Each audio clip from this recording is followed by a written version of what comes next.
What's up, everybody? Just wanted to go ahead and sift through some of this information that I'm seeing online here. Maybe dispel some rumors. Maybe get some extra information about some stuff. See how that all works out. This is basically just talking about an IGN article from before Fallout 3 had released. Kind of a where we started, where we are, where we're going to be kind of thing. And it says here, in a move sure to bring sizzling joy to PC gamers everywhere, Bethesda Softworks has just announced that it obtained the rights to develop and publish Fallout 3, as well as additional games in the Fallout franchise, on the PC and across all consoles. The company obtained the rights from Interplay, the original home of the lauded post-apocalyptic RPG series. Very few details on Fallout 3 have been revealed, but it's tantalizing to speculate on what Bethesda can do with the license given their success with the Elder Scrolls series. A Bethesda spokesman clarified that the company had been looking at acquiring the Fallout license for some time. Additionally, Bethesda explained that the only definite platform for Fallout 3 is the PC.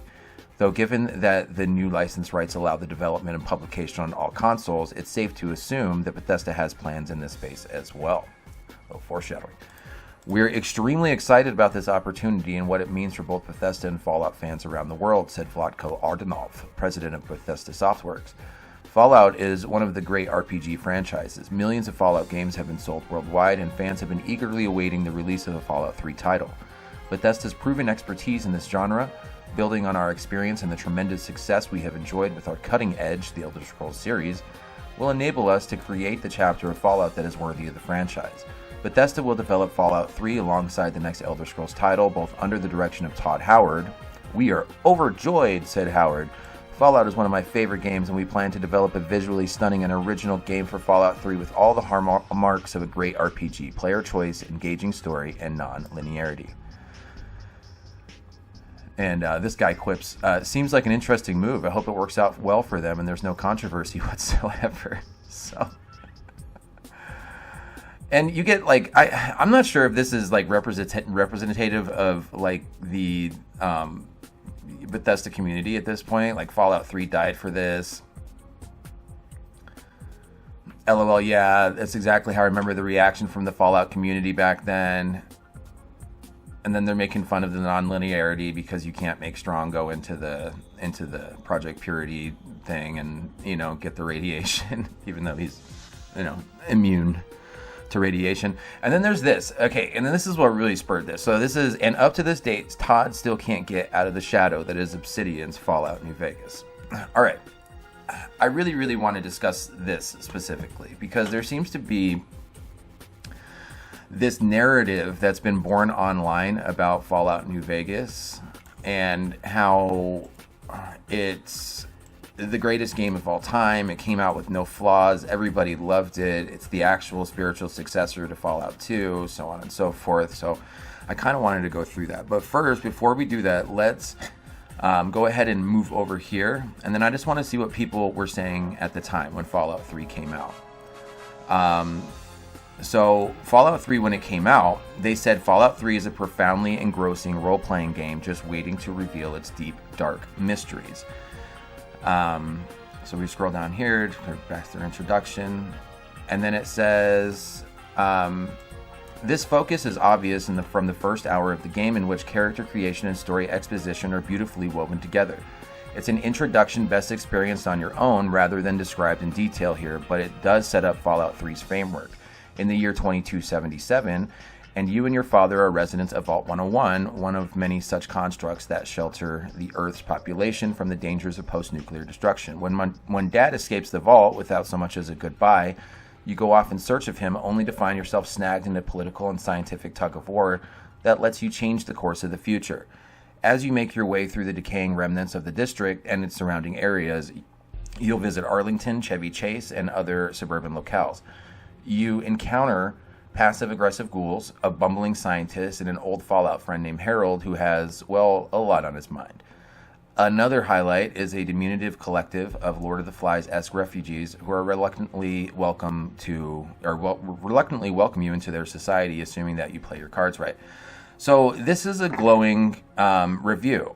And if you look back at the tape, most reviews that came out about Fallout 3 are going to be glowing reviews. Now, there were people at the time, and this is with all Bethesda titles, whenever a new title comes out, and I'm guilty of this too, like I'm a Daggerfall Morrowind person, right? And I love Oblivion, so I didn't talk crap about Oblivion. But when Skyrim came out, that was one of my gripes, was that they simplified the leveling system.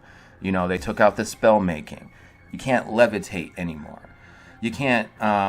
There's so many features that were just ripped out of the experience, and it was replaced with a more cinematic experience, but a less mechanically dense experience, which is what I enjoy. Fallout 3, on the other hand, I don't think was a okay. I know I'm of age. Fallout 3, however, wasn't a bad game. You know, and there were a lot of Fallout 1 and Fallout 2 stands, which I played Fallout 2, you know, back in the day, and there were a lot of people who were super upset because it wasn't exactly like Fallout 2. But when you go to the 3D space, you're going to lose a lot of that 2D depth, you know. It's like looking at any game that's jumped from a 2D space into a 3D space. You're going to lose some of the mechanical diversity, and Fallout 2 had that, you know, and gangbusters. It's one of the most choice-heavy games ever made. But we eventually got to New Vegas, right? Where New Vegas gives you more chances or more choices to kind of, you know, go through things. It's still not as choice diverse as, you know, as Fallout 2 is, you know, by any stretch of the imagination, but it's at least more than 3. And I think that people tend to view Fallout 3 from a post-New Vegas perspective when New Vegas didn't exist at the time. And furthermore, New Vegas would not have existed if Bethesda had not put Fallout 3 into the 3D framework that they did. Like, it didn't spawn from a vacuum, and Fallout 3 did. Fallout 3 spawned from 2D sprites, and then it became a 3D game, and there was a lot of development there. Whereas New Vegas is Fallout 3 with extra additions on top of it. So of course it's going to be a better experience, because you basically, it's like if two people start a race, right?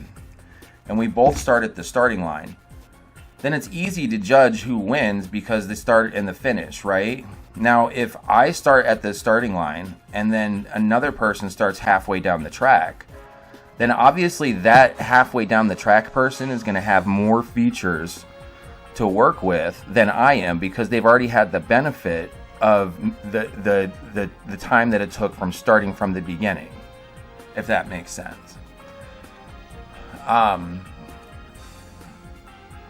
You know, and that's an opinion that I specifically have about Fallout 3. Now, Fallout 4, I mean, we can get into Fallout 4 and Skyrim. Fallout 4 and Skyrim are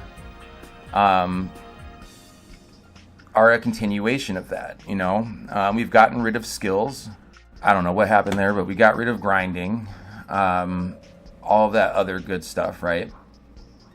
And so what we're left with is a cinematic experience, or as Todd Howard would call it, a theme park. You know, we've got a theme park. You go from one ride, you stand in line, you finish that ride, and then you go to the next ride.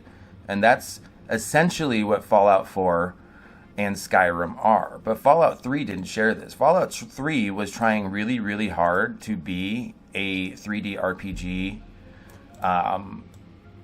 with the functionality of a 2D one. It was trying very hard to do that. And given the time and the technology and the constraints that were available at the time, I think it did a pretty good job. You know, even as a Fallout 2 fan. And don't get me wrong, like, Fallout New Vegas is probably one of the best games ever made, and I would never shit on Fallout New Vegas. In a lot of ways, I do think it's better than Fallout 3. But like I said, my only point is that it didn't create itself in a vacuum. So when somebody has the opinion of, oh, Fallout New Vegas has, more features and it's the better game than Fallout 3, I'm like, well, yeah, because Fallout New Vegas had development time to specifically just work on features. It didn't need to create a lot of things that it created. And if you look at New Vegas as opposed to Fallout 3 as far as like the world building goes, if you look at the DC map as opposed to a lot of the empty spaces, unenterable buildings, and all of that type of stuff that you get in the New Vegas experience, on that level, I mean, it's not, the two things aren't congruous, But yeah, that's the only point I wanted to make about Fallout. But now, given the direction that we're all kind of going in with Fallout 4 and all the other stuff, we come to this here. Because now after 76 has come out and we saw what that looked like, now we get bought out by Microsoft. One of the cool things about Bethesda that I've always liked about them was that they were an independently owned company. That they didn't answer to anybody, and they just kind of made like the things that they wanted to make. It wasn't like an EA or something like that. So it's kind of sad that they've gone over to Microsoft, and I really hope that their independence is respected over there. Because I mean, we can talk about Bethesda all day and about the good and the bad things that they do. But they still make the games that we love, and I think that those games are better in their hands than they are in the hands of Microsoft. I just feel that way. But it says Microsoft's ownership of ZeniMax, the parent company of a AAA video game publisher Bethesda, isn't going well, but it's through no fault of Bethesda's. Reports are coming out that Microsoft just shuttered the doors of 4 more studios under the Bethesda umbrella, studios they spent billions trying to acquire in the first place. And this is consolidation. And this is what we're worried about, because this kind of stuff, it doesn't just affect the games, it affects the culture at the place that you're at, and Bethesda, to my knowledge, or from what I've seen, has always been a culture of kind of like, oh, we're buddies, we've known each other for a really long way, and everything, but now, with them being there and they're closing a bunch of studios and they're losing a bunch of friends. They already lost, what's his name? I forget his name. But they already lost him, their PR guy. So we've already seen some people walking out of the studio. I don't know if they got laid off or not, but it's the kind of thing where culturally it's going to change Bethesda, and that cultural shift is going to bleed into the games. It just has to. But they say for quite a while, the Microsoft way of dealing with competition has simply been to buy it out. The problem becomes, then what? Microsoft has this tendency to buy studios and then struggle over what to do with them. Mind, this hasn't been the case every time. When they bought Minecraft, they had the sense to leave it alone and keep it running as it always was. And I really do hope that that's the case. I hope that that's the case for Bethesda. I hope that they're more or less kind of leaving it alone, because I would rather, we all talk a lot of smack about Todd Howard, but I would rather have these properties in Todd Howard's hands than I would in some suit at Microsoft that wants to make another Suicide Squad.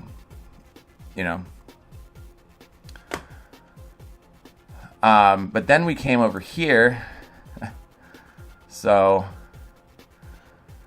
he's learning. Todd Howard, new Fallout games won't be rushed. Bethesda Game Studios had 25 million players last month. So I think with the influx of the TV show and how well that did, it's a great show, by the way, I think that they're getting a lot more bargaining power to kind of do their own thing. So I think this is going to be something that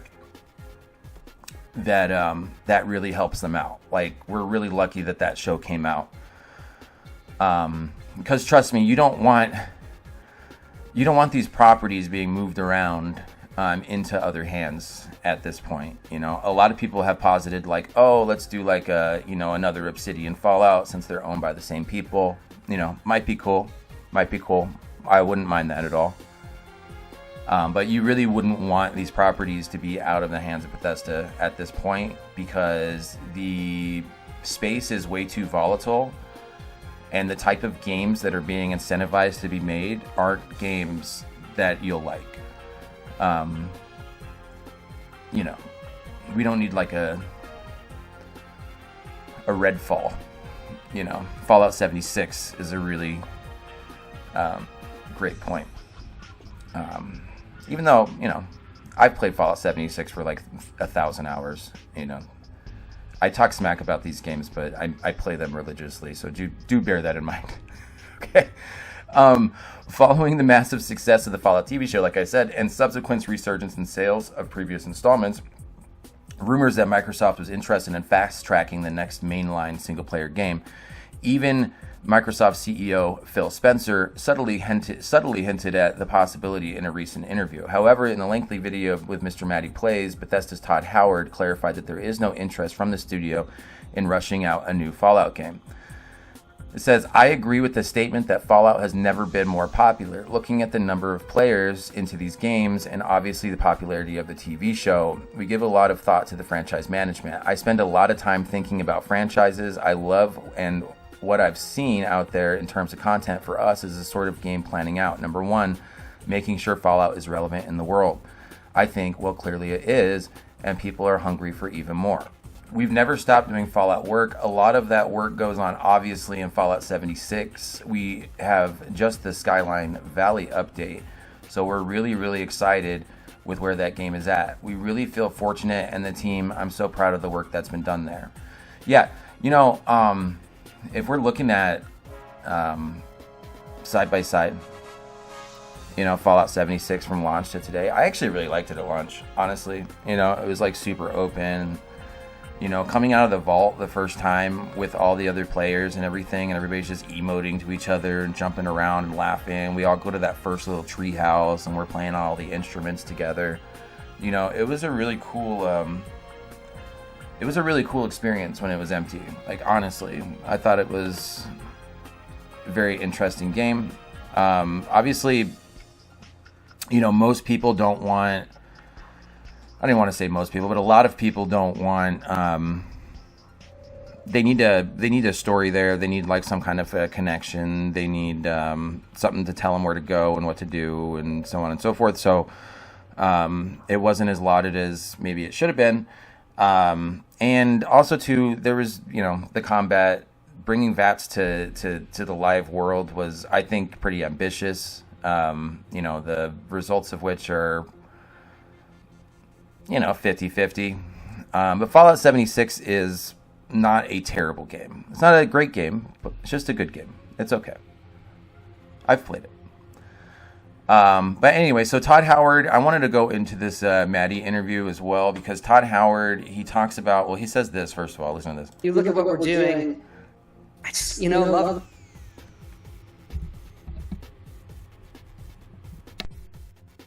it all. This is like my life. Good time. You know, it's not just, I don't have any hobbies. I like video games. I love our games. I love our fans. So it's kind of nonstop. On that note, then, what have you been playing lately? Have you been, what's been inspiring you lately? You know, you're always creating, and I feel like you guys have been doing so much, as you mentioned. It's really like a high point. I kind of marked that 2003 to 2008 stretch. You guys just had so many games coming out between Morrowind, Fallout 3. It feels like kind of that stretch again, where there's just so much happening with BGS, where I remember there was a time you guys would just fall silent. So with you making so much, for me at least, the creative inspiration comes from a lot of games. So have you been playing anything that's been kind of lighting your fire and making you excited to come into the studio and get to work? I mean, it sounds weird, but like, we are putting out a lot of stuff. We have a lot of stuff that we're doing. So right now, I'm enjoying playing Shattered Space. I'm obviously playing Indiana Jones. So, you know, I do play a lot of our own stuff. Whenever we're updating Starfield, I'm jumping in there as well, just to play through those updates. You know, outside of ours, let's see. I do jump a lot lately between Diablo 4, depending on my mood. Forza, I love Forza. Been playing some Red Dead 2 again lately. Cyberpunk, I think, is great. I could not be more excited for the EA Sports college football. I know, I thought of you right away. I tell you what, and I know Andrew Wilson, so they dropped that trailer, and I emailed him, and I literally got I got like welled up, and it's a weird thing. Like, this is gonna be like completely ridiculous for coming from me. Like, they haven't made a sequel to that game for like 11 years, 12 years, 2014. I think 14 was the last one, yeah. And like, I missed the hell out of that game. Okay, so we have Diablo 4, which I hope, Todd, for the love of God, Todd, don't take any direction from Fallout 4 or from Diablo 4. Like, seriously, that's odd. Next, he's playing Forza, right? He likes to play Forza, which is fine. It's a racing game, whatever. And then he said Cyberpunk, right? Cyberpunk. You know, a Red Dead Redemption 2. These are both games that I hope he's looking at them and he's learning some things, you know, and he's taking some notes. Because these are both games that I feel like are some of the best games that have been made in the last couple decades. That they're actual games for once. And I would like Fallout 4 to take more of a Red Dead Redemption 2, you know, type of direction than it does, you know, take a Diablo 4 type of direction. I would feel like Fallout 76 or Elder Scrolls Online are more akin to like a Diablo 2 kind of looter, kind of plastic paid experience, whereas you know, something like Red Dead Redemption 2 is life changing. Like, people get through that game and, you know, they cry. For good reason, and I would like to see something like that. You know, I say all the time too. Like, stories are important. Like, it's important. Like the story for Arthur, and the story for John and how it ends and their journey and the kind of people they are. And I feel like that's really, you know, really cool. But what's also cool is you know, something like Daggerfall. You know, where there's no need for there to be a story there. It's just a big open world. You know, there's a lot of stuff to do. There's a lot of tales that you can create yourself. And I would honestly rather see them lean more towards that sort of Morrowind-esque experience than a story-driven one. Because historically, my boy Emil, he's not great at telling an engrossing story, right? He's great at, you show up and the guy's like, hey, my name's Ulfgar. Can you save my lamb? And then you're like, yeah, Ulfgar, I'll save your fucking lamb. And then you go and you know, save his lamb, and you come back and he's like, thank you. He's like, my daughters, they wouldn't have eaten if you wouldn't have saved my lamb. Thank you, adventurer. Like, that's the kind of writing that they're kind of good at, and I wish they would lean more into that. Because when we get these overarching stories, especially the way they're told in a Bethesda game, because you spend so much time doing literally anything else besides the main story. I mean, I think that's the joke. You know, you had those little, I don't even know what they're called, those little cartoons that came out where he goes up and he tries to start the Dawn Guard, you know, the Dawn Guard expansion, and then he's like, you have to go kill Alduin, and he's like, all right, cool, I'll be right back. And then he like leaves for 2 seconds and come back and say, all right, it's done, can I start now? And he's all like, you just killed Alduin. He's like, yeah, I mean, I killed him. You know, we ignore it, and we're gonna ignore it. So trying to copy paste these large overarching main storylines across these gigantic games is just ineffective. I would much rather see a lot of small, insular stories, you know, in like zones or areas. Like, let's say I go in, like, let's say I'm just a guy, right? Let's say it's Fallout 5, I'm just a guy. I go into like this new zone or this new area, and I see a family, and they're sitting outside their house, and then I talk to them, and then this zone story, right, affects that area around them, but it's also going to affect the overarching story too. So maybe by the time that we get to the overarching story, these little stories that have been told, these little insular stories in these zones that have been told, kind of add up to the whole. Or maybe it's something that we don't even know about. There's no foreshadowing even. Like, we're just kind of out there in the world. We're doing missions. We're trying to survive in the thing. And then we get thrust into a larger overarching story, There's other ways to do it besides, like, I wake up level 1, I'm in my house, then a bomb drops, and then I run over to the vault. I get down there. Some asshole shoots my wife in the head and takes my baby. And then now I got to go find my baby. And I'm like, dude, all I want to do is figure out the building mechanics. Like, all I want to do is figure out how to get some purified water. Like, all I want to do is hang out and shoot some death claws in the face. And instead, like, now I have to go find my stupid son that I don't even want to find, like, that I don't even care about, because I've known him for literally 3 seconds and he was a baby,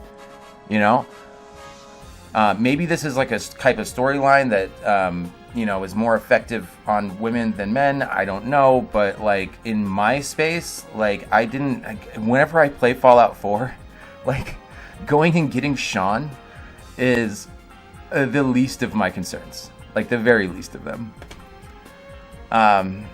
Anyway, and then he continues on here. He talks about the Starfield DLC. I think it's here. Oh, now we're going to get an ad. Oh, you see this? Updates kind of going back to back. Is this what the cadence can look like moving forward for Starfield into the Shattered Space expansion and maybe even beyond it? Well, first, I think the cadence of things, I think it's going to differ depending on the update that we're doing and where our development lands. I think sometimes, look, you'll have some shorter gaps. Sometimes you'll have bigger gaps between bigger updates. Mm-hmm. And so these two just, they kind of lined up that way. And we really felt coming into the Xbox showcase, that was a really good moment to sort of launch, the mod tools and the creations, even though it was, close to the maps and the gameplay options that we just did. But, those lined up really well for us dev-wise. But then, look, there'll probably be more of a gap after this. There'll be some bigger gaps next year as we look at, those big beats for kind of year 2 that we're planning. And so we'll make sure, hopefully, that we communicate that well to the audience so they kind of know. But I think that 6-week thing that you're referencing, I don't see that holding true. And I don't know that it's that helpful if we have something bigger planned to sort of space that out as long as we're letting everybody know. No, it totally makes sense. Yeah. And I don't either. I don't mind them taking the time that they need to come out with games that are good. I think Starfield, if they would have kept that bun in the oven for like another year or so, it probably would have dropped and it probably would have been great.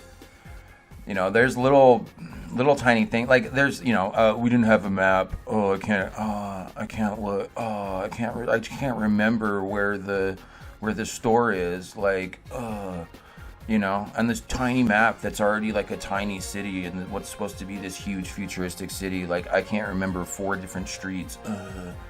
Like, that's not really a gripe to me.